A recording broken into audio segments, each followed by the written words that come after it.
Now, before I launch into this video, I do want to make a few disclaimers. A part of me hesitated to make this video because I didn't want to come across as performative or like I was trying to make myself sound good. In general, I'm actually quite private about what I read. Aside from top 10 lists, I don't do reviews on individual books, and instead I prefer to discuss different issues or topics relating to reading itself. As you probably know, February is Black History Month, and I know it's a common complaint among Black readers and booktubers that people will read Black books and then never touch them again for 11 months. And that's a valid complaint. Seeing people hype up an issue and then forget about it bothers me too. Problems aren't trends, and I agree that the way people treat certain debates or issues can be very shallow. That said, I do think Black History Month can be a good facilitator for learning about a new topic and expanding your reading tastes. And I didn't exclusively read Black books over February. I also read books which were outside my usual genres and tried to embrace trying new things in general. Furthermore, I want to emphasize my continued interest in exploring a variety of titles, whether we're talking about different backgrounds or perspectives or different genres. While I'll always be a fantasy girly, it was over this month that I developed a taste for essays and memoirs, not only in relation to Black history, but in general, discovering every topic from mental health to the scandals facing Playboy. To that end, I plan to continue exploring Black history, regardless of the month, and in a variety of genres, including fantasy and science fiction, literary, and memoir. I've still yet to dive into the writers of the Harlem Renaissance, or to discover the works of Octavia E. Butler, whom I hear nothing but good things about. When it comes to February, I do want to talk about my experience, because I feel like my brain expanded. Maybe that sounds cheesy, but even when you think you know history, there will always be something that surprises you. And if you read not only one memoir, but several, you'll be even more struck by the commonalities which come up. When I started exploring Black history, I was hit by how common certain occurrences were, such as the separation of children from their mothers. Not only was this something that happened, it was commonplace and expected, and I can't imagine anything more horrible. I don't have children, but I'd like to have at least one kid one day, and the idea of some stranger just taking my kid away is gut-wrenching, and this was just a daily occurrence for people. What started this journey for me was a clip I saw from 12 Years a Slave. It was the scene in which Patsy is punished and accused because she visited another mistress in order to acquire some soap. Now, for context for those who don't know the story, Patsy was denied soap, which was given to the other slaves, because her mistress or female owner was jealous of the fact that her husband was pursuing Patsy, even though Patsy had no say over the matter. The clip was short, but it played in my mind over and over again because of how horrifying the situation was. I didn't watch the film, but based on that one scene alone, I decided to read Solomon Northup's memoir. This is a true story, and it's educational because Solomon covers everything there is to cover, from the terrible conditions he faced to the additional struggles slave women faced. He held nothing back, and he addresses so much. What made his story that much more tragic was the fact that he was free and tricked into slavery, which highlighted another phenomenon that could have been overlooked, that of free men being captured and sold. It's not an easy read, but there was so much I didn't know. We all think we know what slavery looked like. We know it was abusive and dehumanizing and that people were beaten. But it's different when you see it in such a direct light. And, no offense, but it helped me to understand why the United States is still such a mess. It amazes me how commonplace cruelty was back then, how normalized absolute evil was, and when you have that context, it's easier to understand why, even now, there's still so much anger. When you look at the kinds of people that were running around a century and a half ago, it's not hard to see why we still have people like Donald Trump. When you consider that some people live to be 100 plus years old, 159 years doesn't seem that long. Now, I didn't stop there. Mr. Northup did a great job of not only covering his own experience, but that of those around him, including the damage done to the women in slavery, such as Eliza and Patsy. That said, this was only one perspective, and so I wanted to read another viewpoint. Therefore, in selecting a memoir to read, I wanted a female voice, and I read Harriet Jacobs' Incidents in the Life of a Slave Girl, which she wrote at the time under the pen name of Linda Brent. Jacobs' story confirmed much of what Northup addressed. But if we were wanting more insight into what Patsy would have suffered, Jacobs addresses that with a direct account of what it was like being a slave woman. Being a slave was terrible, regardless of gender, but for women, it was that much worse. After all, this was the 1800s, a time when women of any background were comparatively powerless. When it comes to intersectional identities, being a black woman in the South was a double whammy. Jacobs talks about how close she came to losing her children, and also the questionable choices she felt forced into in order to protect herself and assert what autonomy she had. When her owner makes it clear that he wants to sleep with her, something again which was incredibly common, with slaveholders literally selling their own children, Jacobs rebels by seeking out another white man and having his children instead. It's not a choice she's proud of. After all, this is the 1800s, when women were expected to be proper and sex out of wedlock was sinful. But her decision is understandable. If she was going to become pregnant, she at least wanted to do it on her own terms. In seeking out Mr. Sands, she also hoped to secure an ally that would have a stake in her children's lives, since they were his children too. I won't recap the entire story, but towards the end, when pushed into fleeing lest she literally be made into a sex slave, Harriet hides in an attic for 6 years. During this time, she watches her children, who are purchased by Mr. Sands and left in the care of her free grandmother, but they are unable to see her.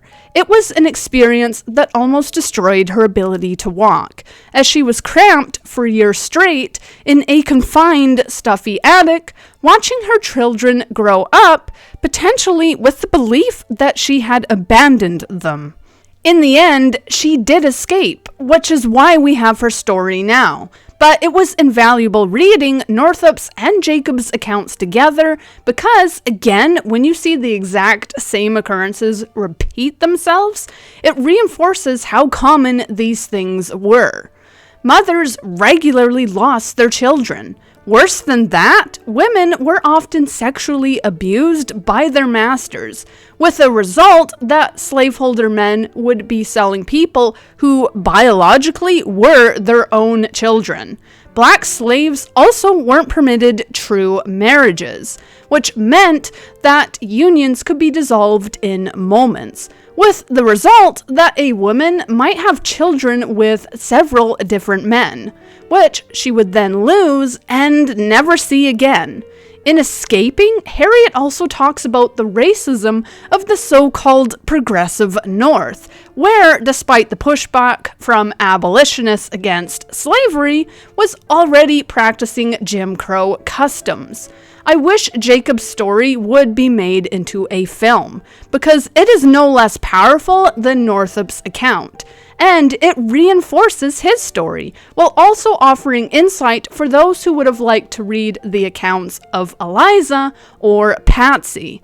From there, I returned to my usual genre, which is fantasy, and read N.K. Jemisin's The Fifth Season trilogy. There's a lot I could say about the books just for themselves. For example, I really liked the combination of fantasy and science fiction, and found the way the two were blended together unique. As well as being a great book to read for Black History Month, the trilogy is one which should be visited on Earth Day, because there's a powerful theme in terms of looking after the environment and what happens when we don't.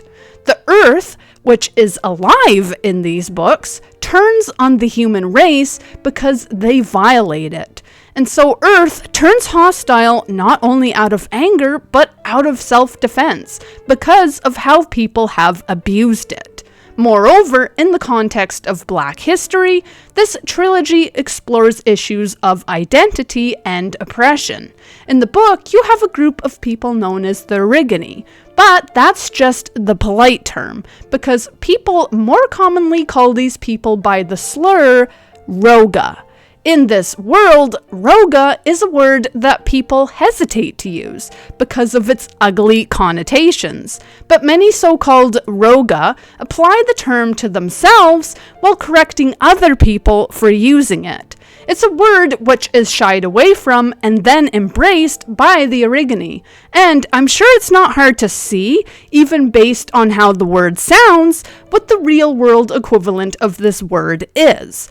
In this story, we follow Essen, and initially I wasn't sure how I'd respond to the second-person writing style, but I ended up liking it, because the choice to describe our protagonist in this way underscored that idea of losing one's identity, especially as a means to survive. Moreover, this book shares parallels with none other than Beloved. I hope it's not too much of a spoiler to say that Essen, in her desperation, makes a choice similar to Sethe. When it comes to the matter of Essen's identity, this is illustrated by her literally changing her name throughout the story, which again could be contrasted with the experience of Beloved's baby Suggs, who, in escaping her masters, chooses her own name for herself. There's so much more I could say about this trilogy, especially when it comes to its exploration of how other groups besides the Origami were also oppressed, and how the evil the Origami faced was wrong and resulted in the separation of families. But suffice it to say that while the books are great on their own, I felt like I got that much more out of them when I had the context of real Black history. There are a lot of parallels and metaphors packed into these novels, and everything that happens in this story, however fantastical, is to some extent grounded in reality. After all, even Beloved is based on true events, particularly pertaining to Margaret Garner, and it was shortly after completing the 5th season that I turned to Beloved. Beloved, again, could be classified as a fantasy, as it is in fact a ghost story, but it's more literary than not, and it, like all of the books I read prior to it, explores themes of motherhood, female power, and what a lack of autonomy does to a person, even when they're in the care of a so-called fair master. The tragic plot twist in Beloved is that Sethe, the story's heroine, murders her own baby, rather than see her return to slavery. This infant, simply called Beloved because she was never given a name of her own, returns to haunt the house where Sethe lives, following the aftermath of the Civil War. Although Sethe is now free from slavery, along with her remaining daughter Denver, she isn't free from the past, especially when Beloved, seeking both affection and revenge, returns from the grave. The experiences of both Sethe and Beloved are paralleled in the characters who surround them. For example, Paul D., a former lover of Sethe's, also struggles with the past. Both characters fight to put their past behind them, and while Paul D. doesn't have a literal ghost stalking him, it's something he ultimately fails to do, as both characters are finally forced to confront the choices they made, as well as the choices which were taken from them. As for Beloved, she shows a parallel with Sethe's mother-in-law, Baby Suggs, as both characters deal with the issue of being nameless, and of having to assert their own identities in a world which denied them the space to have any sense of self. Finally, I was struck by the judgments of another character, Ella, who snubs Sethe following her murder of Beloved. Ella makes the point that she isn't going to be friends with someone who takes a hacksaw to their own baby. Yet Ella has more in common with Sethe than anyone, since we learned that she, in being denied any choices, also killed her own children through neglect. Raped and forced to carry the babies of her white masters, she rebelled in her own way. And when she sees Sethe being abused by the ghost of her daughter, she's forced to admit that she would fight back if one of her own children resurrected itself in a like manner. This is fascinating because Ella is Sethe's harshest critic, but it almost seems as if she's really judging herself.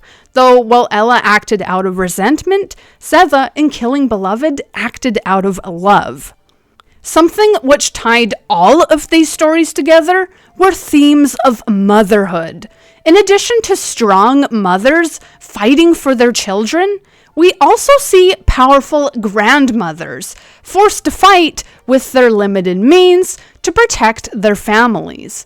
In reading about Baby Suggs, a free woman, I couldn't not think about Harriet Jacobs' own grandmother, who was also free, but powerless to protect her children and grandchildren while they remained in slavery.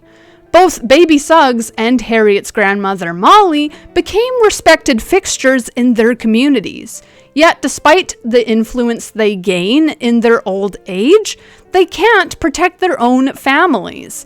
When it came to my February reading, I didn't go into the month with a plan, but I feel like I couldn't have planned it better, because while all of these books, whether memoir or fantasy, are important reading in their own right, reading them together was that much more impactful, because of not only the overall context, but the parallels that exist between such seemingly disparate stories. If there's anything that can make you see the truth of something, it's seeing that truth not only repeated, but filtered through different eyes, times, and genres. Going forward, I want to continue expanding my reading. When it comes to Black books, my TBR is still filled, and the next book I plan to read is Alice Walker's The Color Purple, which I'm just waiting to receive in the mail. In regards to the books I'd like to tackle next when my book buying ban ends, I'd love to read N.K. Jemisin's Inheritance trilogy.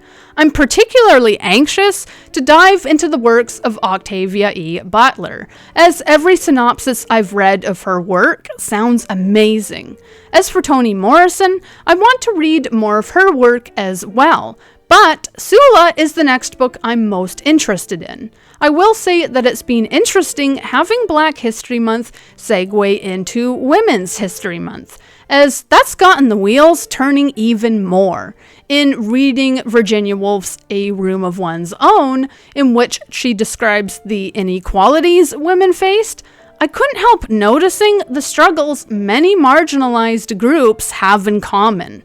This isn't to say any one group's struggle is exactly like another's, but when Woolf talked about how women were literally property, there to serve their husbands, and beaten if they disobeyed, I could not see the commonalities certain groups share. And it's why I think even now you'll see more women activists champion a variety of causes because we've been there, and so we're able to have more empathy. I wasn't going to make this video initially because I feared being performative, but after the experience I had of reading all these great books and of seeing how beautifully and tragically they all connected, I couldn't not talk about it. Overall, it's been an eye-opening month for me, and it's been easier for me to see how the past, despite how disconnected it may seem, still informs the present. When I hear about book bans or debates on teaching race theory in classrooms, it hits harder because now I know our history, and I can see where we're starting to repeat ourselves. Those who don't learn history are doomed to repeat it, and that can't be emphasized enough. As we move into Women's History Month, it's also painfully apparent that even in so-called first world countries, women have fewer rights and less autonomy over their lives and bodies. On a smaller scale, women face double standards and are judged by differing metrics. And this extends to publishing, to BookTube itself, which I address in the video on the left. As always, thanks for watching and happy reading!